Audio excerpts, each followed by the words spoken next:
Hello, my lovely Misfitans, and welcome back to another vlog. So for those of you who basically clicked on this video because of the thumbnail, you know what's up, you know what's going on. Today's agenda for this vlog is I'm going to be pitting up two white inks. Actually, I use both of these, but I've been using Copic white ink a lot longer. But I'm going to be pitting these two white inks against one another. So for those of you who have followed me for several years, you know I have been a huge fan of Copic white ink, but it is very pricey and very expensive. So a couple of months ago, actually, some of you asked if I would test and basically put brand against brand, PH Martin's Bleed Proof White versus the Copic Opeg white ink that I've used for a while. So that's what we're gonna be doing today. And I thought since it's close to Halloween, we do like a little spooky kind of ghost vibe with our white inks and test them on black paper. Because that's honestly the best way you're going to be able to see the difference in these inks, is just testing these out on black paper. So the black paper that I'm gonna be using today is Fabriano Black Black. I actually bought this a while ago for another project, and I used it, and I like this paper. It's really nice.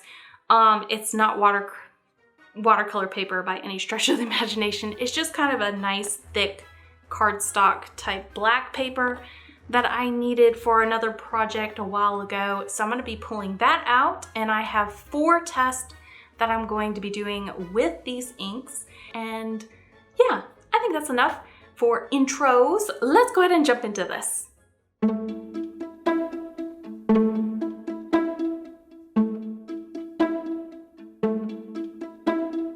My lovely friends, so here are the 4 tests that I'm going to be doing today with the Copic and PH Martin's inks. So for pretty much all of these tests, I'm going to be using a silver black velvet, basically those line of brushes. And the reason is because these are a natural / synthetic brush. So it will hold a lot of paint in it, but also it's still, because it has those synthetic hairs, it gives you a lot of control at the same time. So I'm going to be using those particular brushes with all of these tests. And as you can probably see, the Copic, in my opinion, did a lot better with the precision of the lines when compared to the Martins. And in my opinion, this is because PH Martin's tends to be a little bit more liquidy, but the Copic tends to be a little bit more thick, basically in appearance when I'm working with it. So I have noticed over time that the Copic tends to do really, really well when you want those super exact and tiny little details or lines in a painting. And now moving on to our Opeg test. This particular one I found really, really interesting. The Copic, in my opinion, did not fare as well. You can kind of see where it's a little bit more blotchy and it's not as smooth when compared to the Martins. I feel like the Martins kind of covers the surface more evenly when compared to the Copic.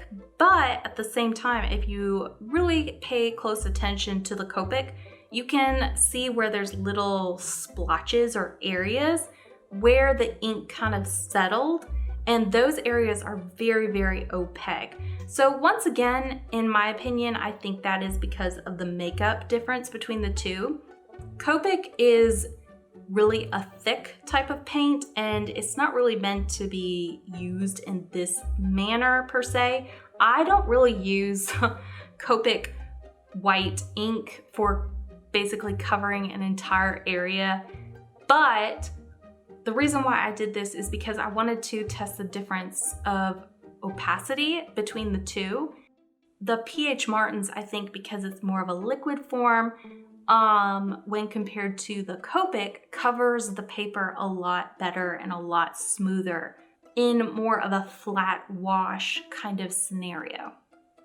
So now let's move on to its staining ability, or how well will it basically lift up when I add water over top of it once it's dried. And I'm going to be doing this with a flat brush from Grumbacher. The reason is because I want to do the least amount of strokes as possible and basically see how quickly this stuff will lift up. If you're looking to basically maybe paint on top of this white ink or even add more watery, washy type ink textures, the Martins I think is better at that. But if you want to paint on top of the ink and kind of have it stay, it's still gonna lift. You need to realize that both of these inks are not staining. But the Copic actually seemed to stay on the paper or stick to the paper a lot better when compared to the PH Martins. And finally, the last test that we're going to be doing is basically the mixing color as well as the wet on wet. And I have to say, this is one of my favorite things to do when working with Copic white ink. I love to mix my watercolor concentrates in with Copic white ink. And it's because it basically creates this really cool neon kind of gel pen effect. I've always had really bad luck with gel pens. My gel pens have always dried very quickly, and I feel like the color payoff has not been that great. So this is one of the alternatives that I've come up with over the years. Instead of buying basically those colorful gel pens, I will mix my colors in a flower, basically a flower palette. I will mix those inks, that white ink, with my watercolor concentrates, and it creates these really cool neon looking colors on black paper. And it also creates really cool, just bright neon colors for an illustration if you want to add patterns into it or anything really you can think of. The sky's the limit when it comes to creativity with this particular aspect of using white ink. So in my opinion, the Copic actually did a lot better for the shadow underneath the ghost. Basically, I added water underneath it and then added the white ink on either side. And you can kind of see where the Copic ink just immediately just took over that area, that wet on wet basically scenario. Whereas the PH Martins did not. It kind of just sat in one area. Even when I tried to pull it and kind of force it, it just kind of sat there. So if you're looking for a good white ink that's going to work well in a wet on wet type of scenario, the Copic, in my opinion, is a better choice. But if you're looking for something to just kind of sit in one area and you can kind of play around with it in a wet on wet and it is basically going to do exactly what you want it to, the PH Martins would be better. Now, I have to say this is really, really close when it comes to mixing the colors. So I almost feel like the PH Martins color, at least with the pink, mixed a lot better. And even with the yellow, I feel like it mixed a little bit better, but for some reason the orange did not mix very well, which I find interesting. Whereas it mixed better with the Copic on the other side. So my kind of judge for this is some colors are going to mix really, really well with the Copic and some colors are going to mix really, really well with the PH Martins. You're going to have to just test it out and try. That being said, I feel like, strangely enough, the PH Martins actually was more manageable and controllable to use when compared to the Copic and mixing the concentrates together with them.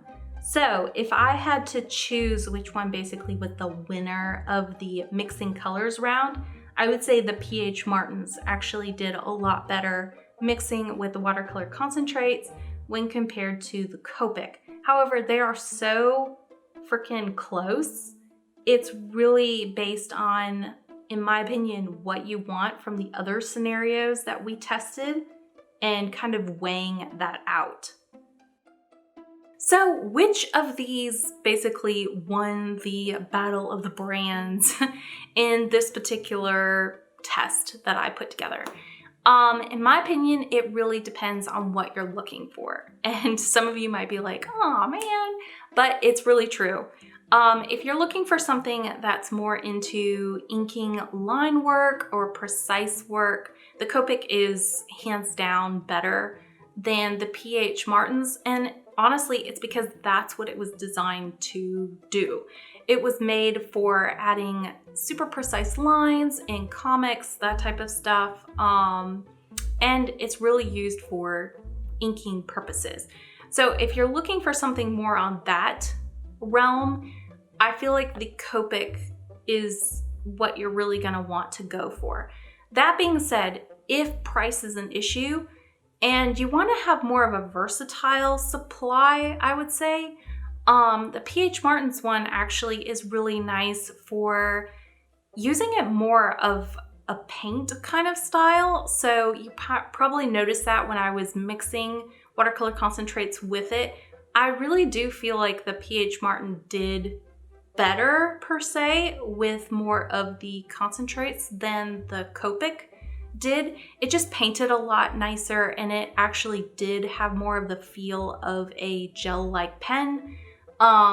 Using, of course, a gel-like pen with a brush, but that particular feeling of working with a gel pen and kind of creating those neon textures, the P.H. Martin's did a really good job with that. So I would say if that's more your goal and you're kind of more into the exploratory, maybe using inking lines, but then also kind of doing more of the abstract feel of paint type stuff, I personally feel like the P.H. Martin did better in the test than the Copic. So that's kind of my thoughts on the two. Which one will I be using more of? Probably the P.H. Martin's, just because of price. I still really like the Copic ink, but it is really pricey and it's actually really hard to get right now. So I'll probably be leaning more towards the P.H. Martin's for now, currently, because it is more versatile than the Copic and I can use it for other things. So anyway, those are kind of my thoughts on the day. Hopefully you enjoyed this particular video, and if you did, please make sure to give it a like, a share. Also, please, I'm gonna have a poll going on. A lot of you wanted either Moon for November's challenge, or you wanted I saw a lot of things like Forest was coming up a lot. So I'm gonna do Moon and Forest as the two polled topics on this video for Watercolor Misfits challenge for the month of November. I'm gonna let y'all choose what you want me to kind of paint for that particular month's challenge, as well as you're allowed to paint with me and get involved in the challenge. So make sure to leave your vote in the poll. And also, let me think. Oh, I almost always forget. Here are the Misfits of the week for the challenge for this month, which was leaves for basically the month of October. We did painting watercolor leaves in any format that you want to. It can be small leaves, big leaves, fall leaves, spring leaves. It can be anything. So that is those particular Misfitians for this week. And yeah, I think that is it for this particular video. Please, once again, make sure to like, subscribe if you like this content and you want more of it. Share this video. That does really help the channel for other people to get eyes on this type thing, especially since I was pretty much off for a whole month after being sick. Anything can help. Just kind of get this channel moving again. Algorithm is a little bit slow, I would say, on my end. So please share and like and comment and just have fun on the video. Because it does really help with the algorithm with YouTube and whatnot. So anyway, I hope you're having a wonderful week, and I hope you have a very safe and wonderful Halloween. We are just going to be quarantined and staying at home and not really doing much, but basically having a good old movie fest night with the puppers on the couch. So yeah, that's actually something. What are you going to be doing for Halloween this year? Because it's kind of a funky, odd year for Halloween. So leave a comment down below. I'd like to know, are you doing anything special? Especially if it's like a quarantine version. I would love to read those comments because we're basically going to be having a quarantine party Halloween style. So we might make I've done it in the past. I might make Doritos style popcorn. That's always been a lot of fun, and watch a movie. So we'll see. Anyway, lots of love, y'all, and I will see you in the next video. Bye.